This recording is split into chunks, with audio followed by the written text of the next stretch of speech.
Carolina Hurricanes win it, and they win it big in a double overtime thriller, defeating the Washington Capitals and closing out the series 4-3. This game had everything you'd expect out of a Game 7 of the Stanley Cup Finals. You had the underdog coming in tied with the defending champions.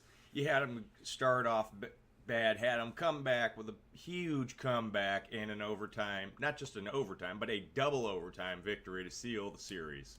The first period, it looked like Washington could have very easily taken this series. They had scored twice and scored early. 2:13 on an unassisted goal by Burakovsky, and then at 6:23 by Tom Wilson, assisted by Ovechkin and Orlov, to sit there and put the Carolina Hurricanes down 2-0. The Carolina Hurricanes and the Capitals had even shots on goal at 10 apiece going into the first intermission.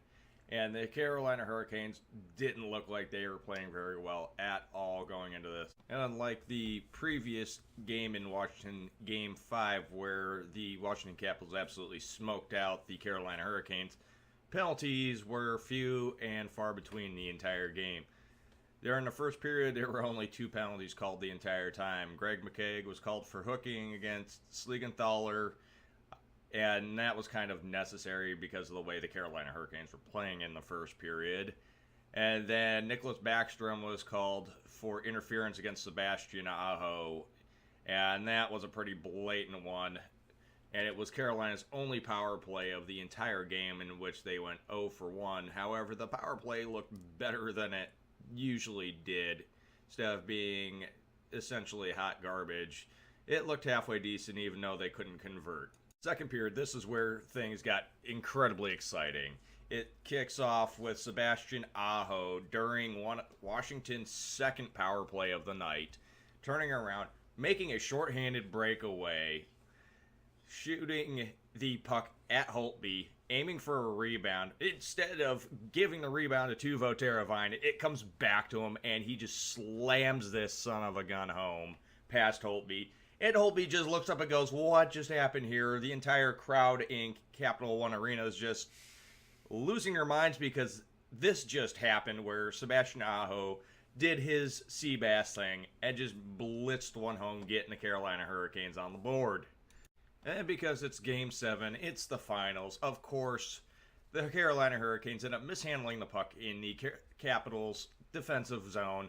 It turns into a 3-on-1 rush against the Carolina Hurricanes, and of course, Kuznetsov ends up slamming a nasty wrister past Mrazek, making it 3-1. But the period isn't over yet. Brock McGinn tries to get one home on Holtby. It rebounds. Brett Pesce ends up keeping it alive, keeping it in, feeds it to Teuvo Teravainen, and the quick Finn, who we all love and know as Turbo, just slams it home past Holtby, making it 3-2. And against all odds, Carolina turns around in the third period, about 3 minutes in. Jordan Staal with a feed from Slavin turns around, ties the game at 3-3. It's the last tally of the regulation game, and it just electrifies all the Capital One Arena. Carolina Ale House, Carolina fans everywhere, Capitals fans everywhere. We have ourselves what is the making of an incredible game series ender. Now, it came within a hair's breadth of us losing it. Peter Mrazek blocked a shot, it rebounded, and it rebounded in a way that he could not get back in position. And the man of the hour, Brock McGinn, comes and dives in the net and knocks it away, saving us from what would have been a 4-3 game in the third period. This kid is amazing. So the regulation game ends. It is 3-3 against all odds. Nobody expected this going into the series. However, here we are. It's Game 7. We've got two amazing teams against each other. However, the Carolina Hurricanes have none other than Mr. Game 7, Justin Williams. However, we go through first overtime. There's no goals whatsoever. 20 minutes of hockey. Nobody scores. You watch this overtime period, it's pretty obvious. Washington is running on fumes. They were outshot 11-4. They could hardly muster a defense. They could hardly muster a rush. Whereas Carolina, yeah, they're starting to slow down too, but you could tell they've still got some gas in the tank somehow. And the only thing keeping Washington in at this point is Braden Holtby. So here we go. Another 15-minute intermission, getting ready for double overtime. Here it is, second overtime.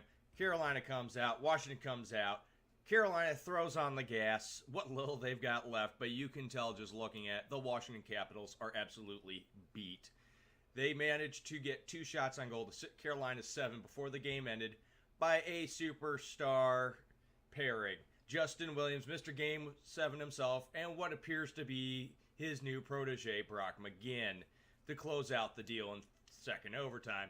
But at this point, you could tell Washington was mentally beaten, physically beaten, and literally Braden Holtby was just trying to buy time and pray that Ovechkin or somebody would have made that Game 7 overtime winner.